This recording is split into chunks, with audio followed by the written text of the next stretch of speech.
Hello everyone, we are back out here in Berea and it is Tampa Bay Bucks week, a big week for the Browns, and there of course are always comings and goings amongst the players. Jordan Cameron has been out the past 2 days with his concussion. I doubt he'll play this game or even the game 4 days later in Cincinnati. That's not looking good. That's a big blow for the team, isn't it, Tom? Yeah, it's anytime you're taking a Pro Bowl out of the lineup, it's not good.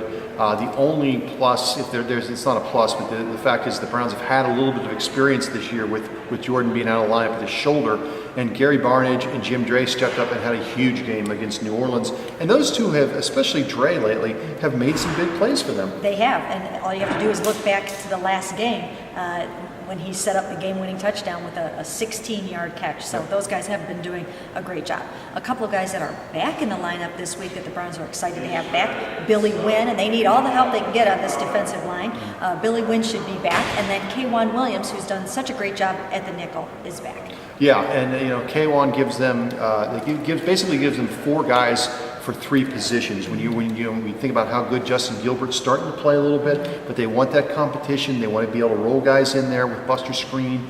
Those guys are starting to pick up their game a little bit at the right time. Absolutely. They've had 6 takeaways in the last 2 games, and that makes a huge difference when you're trying to win football games. Now, we talked to Coach Pettine a lot this week about Johnny Manziel. He senses that Johnny is frustrated with not playing, but that's pretty much what you would want from your rookie quarterback. Yeah, you don't want a guy just sitting over there collecting a paycheck, wearing a hat, and holding a clipboard. The Manziel, we all know about his competitive spirit when he was at Texas A&M. Again, he has experience of going through this. He was redshirted, where he didn't do a whole lot his first year at Texas A&M, and then he really came on. I still believe, Mary Kay, that this in the long term is going to benefit Johnny, just kind of sitting and learning the game. And Dante Whitner was talking about how he's freelancing on the scout team. He doesn't always go according to the script. Can you believe that Johnny would do something like that? He doesn't always do it. He lives life off script. Exactly the way that they would want him to, but he's making big plays when he's running around simulating Jake Locker and Blake Bortles and those guys. So that is something to keep an eye on. The other thing is they have to get to practice safely tomorrow. All these guys are going to be at the Cavs game tonight. Yeah, it's funny because Coach Pettine came out today and looked at the media hordes and noticed it was pretty light today. And he goes, "Where is everybody?" Well, a lot of reporters doing double duty today in Cleveland. It's a great day in the city. It really is, and he talked about the synergy between the two teams. LeBron showed up at the Browns game the other day. They tipped his cap, and the crowd went nuts.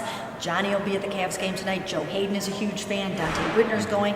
A lot of them will be there, so there is a lot of buzz, a lot of energy going on, and both teams have players that are friends, so it's been kind of a cool thing. But once again, they have to show up fresh and ready to go tomorrow to try to knock off those 1-6 Bucks, and we'll have more about that in our preview tomorrow.